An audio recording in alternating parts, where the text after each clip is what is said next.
Vote चोरी को लेकर शुरू हुआ राहुल गांधी का आंदोलन क्या दूसरी अगस्त क्रांति में बदलेगा? क्या इस आंदोलन ने पूरे इंडिया गठबंधन को एकजुट कर दिया है? आखिर डिजिटल वोटर लिस्ट और मतदान की वीडियो रिकॉर्डिंग देने से क्यों घबरा रहा है चुनाव आयोग? नमस्कार, मैं हूं पंकज श्रीवास्तव। डॉक्टर पंकज स्पीक्स में आपका स्वागत।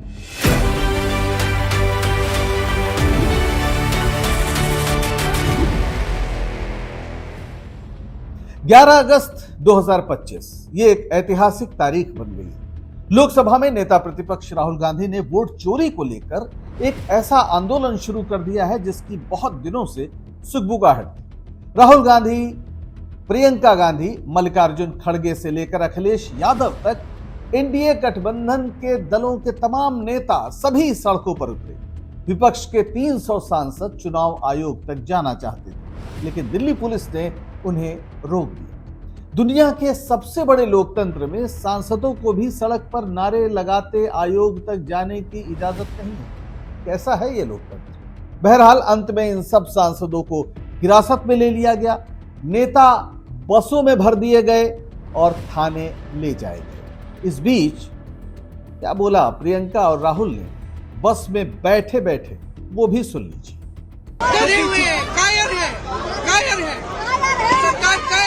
सच्चाई देश के सामने है। कॉन्स्टिट्यूशन को बचाने की लड़ाई है, वन मैन वन वोट की लड़ाई है। इसीलिए हमें साफ प्योर वोटर लिस्ट चाहिए। यानी प्रियंका गांधी ने साफ कहा कि मोदी सरकार कायर है और राहुल कह रहे हैं प्योर वोटर लिस्ट चाहिए। प्योर वोटर लिस्ट, तो क्या जो लिस्ट है वो राहुल गांधी के मुताबिक प्योर नहीं है? दरअसल नेता प्रतिपक्ष राहुल गांधी ये बात यूं ही नहीं उठा रहे हैं। इसके पीछे कई महीनों की एक कवायद है, जिसके बाद कुछ गंभीर सवाल उठ खड़े हुए हैं और ये सवाल उठ रहे हैं संविधान के बुनियादी संकल्प को लेकर। राहुल गांधी ने 7 अगस्त को एक प्रेस कॉन्फ्रेंस में जो दिल्ली में हुई, वोट चोरी का एटम बम फोड़ा था। उन्होंने कर्नाटक के महादेवपुरा विधानसभा क्षेत्र में 2024 के लोकसभा चुनाव के आंकड़ों का हवाला देते हुए दावा किया कि 1 लाख से ज्यादा फर्जी वोट वहां पर थे जो डाले गए।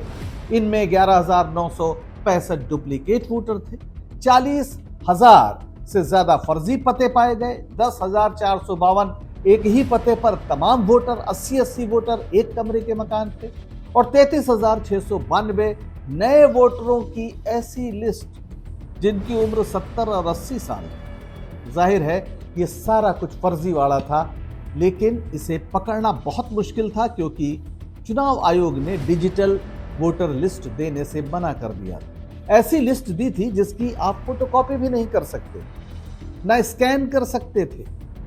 अगर वो डिजिटल वोटर लिस्ट होती तो बड़ी आसानी से इस बात को पता लगाया जा सकता था कि कितने डुप्लीकेट वोटर हैं और भी तमाम चीजें, लेकिन ऐसा आयोग ने नहीं किया।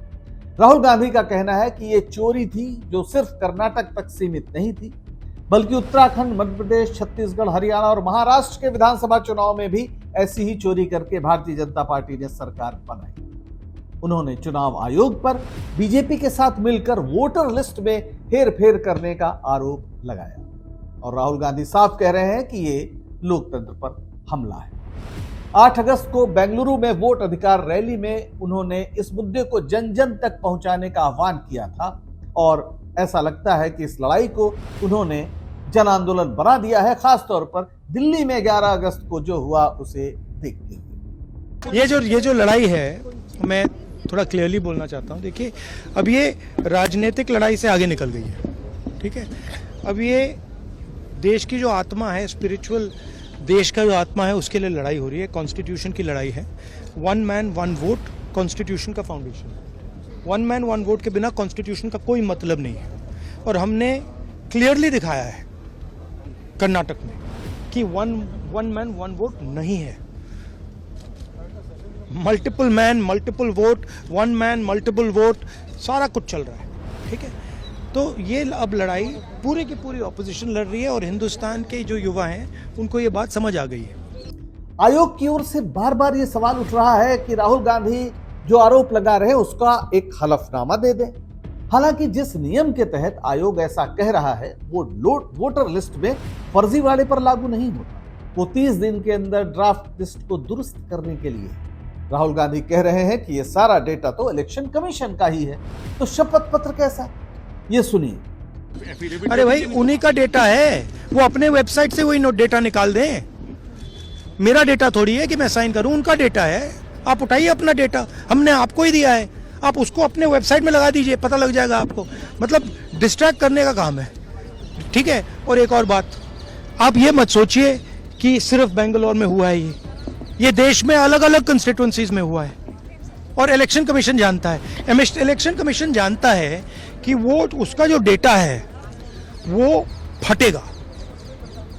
जो उसको अभी वो कंट्रोल करने की कोशिश कर रहा है, छुपाने की कोशिश कर रहा है, उसको हम निकाल देंगे, ठीक है। और वो फटेगा, वो जानता है। साफ है कि केंद्रीय चुनाव आयोग पर बेहद गंभीर आरोप लग रहे हैं। और चुनाव आयोग पर आरोप इसलिए भी लग रहे हैं कि जब सुप्रीम कोर्ट ने कहा था कि चुनाव आयुक्त को जो चुना जाएगा उस कमेटी में सुप्रीम कोर्ट का मुख्य न्यायाधीश भी होगा, तो सरकार ने एक ऐसा कानून बनाया जिसमें सिर्फ प्रधानमंत्री और उनके अधीन एक मंत्री या उनके नीचे कैबिनेट के एक मंत्री को रखा गया, और साथ में डिसेंट नोट लिखने के लिए, असहमति व्यक्त करने के लिए, ऐसा लगता है, नेता प्रतिपक्ष। यानी हमेशा सरकार जिसे चाहेगी बनाएगी। खैर, ये भी एक बात है, बनाए, लेकिन फिर ये जो मांग है कि आप डिजिटल वोटर लिस्ट दीजिए, इसमें क्या प्रॉब्लम? और राहुल गांधी इसी मुद्दे को लेकर अब आर पार के मूड में। जिस तरह एनडीए के सांसदों ने एकजुट होकर विरोध प्रदर्शन किया, उसका संदेश बहुत दूर तक जाएगा। ऐसा लगता है कि राहुल गांधी ने अगस्त को क्रांति का महीना बनाने की ठाना है, जैसा कि गांधी जी ने 1942 में किया था। आजादी की लड़ाई का वो ऐतिहासिक मोड़ था।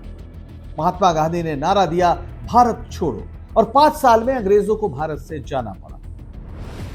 क्या मकसद था? उस आजादी की लड़ाई का एक मकसद था, और वो मकसद था एक ऐसा देश जिसमें सब बराबर। उसी लड़ाई से संविधान का जन्म हुआ, जिसने एक नवीन भारत को दुनिया के सामने पेश किया। एक ऐसा भारत जिसमें हर बालिग को एक वोट का अधिकार दिया। ये भारतीय इतिहास की एक विरल घटना है।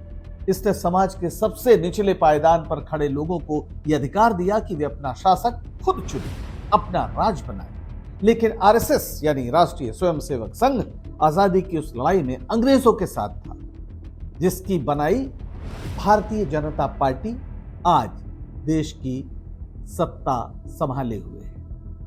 और जो लोग लड़ रहे थे अंग्रेजों से, आज वो सब मिलकर, चाहे वो कांग्रेस हो, चाहे समाजवादी पार्टी हो, चाहे वामपंथी दल हो, सब वैसे ही लड़ रहे हैं भारतीय जनता पार्टी की सरकार से जैसे कभी उनके पुरखों ने अंग्रेजों से लड़ाई लड़ी थी। भारतीय जनता पार्टी को शायद आजादी का असल अर्थ देने वाले एक वोट का सिद्धांत, यानी एक वोट का सिद्धांत पच नहीं रहा है। इसलिए बड़े पैमाने पर गरीब लोगों का वोट छीनने की कोशिश की जा रही है, जैसा कि बिहार में एसआईआर के नाम पर हमें दिखाई पड़ा। बिना किसी को से पत्र भराए, बिना किसी की फोटो लिए, यानी ज्यादातर लोगों की खुद ही साइन करके फॉर्म भर दिए गए, और 65 लाख से ज्यादा वोटर्स के नाम काट दिए गए हैं, और आयोग बता भी नहीं रहा क्यों। राहुल गांधी ने तो कर्नाटक के एक विधानसभा क्षेत्र में चोरी पकड़ी है, लेकिन संकेत यही है कि देश के तमाम क्षेत्रों में वोटों की चोरी की गई है और आगे भी करने की तैयारी। चुनाव आयोग से उम्मीद की जाती है कि वो निष्पक्ष ढंग से लोगों की शिकायत सुनेगा, लेकिन वो तो सुप्रीम कोर्ट तक की सुनने को तैयार नहीं है। उसने सुप्रीम कोर्ट के सुझाव को भी नहीं माना कि वोटर लिस्ट बनाने में आधार कार्ड और वोटर आईडी को मानना जाए, और न इस बात को माना कि जिनके वोट बिहार एसआईआर में काटे गए उनकी लिस्ट जारी करके कारण बताए जाए। ऐसे में आयोग संदेह के घेरे में तो होगा ही, और वो है। वो डिजिटल फॉर्म में वोटर लिस्ट देने को राजी नहीं है और न मतदान की वीडियोग्राफी देने को तैयार है। ऐसे में राहुल गांधी के आरोपों को बल ही मिल रहा है। आम आदमी का संदेह भी पुख्ता हो रहा है।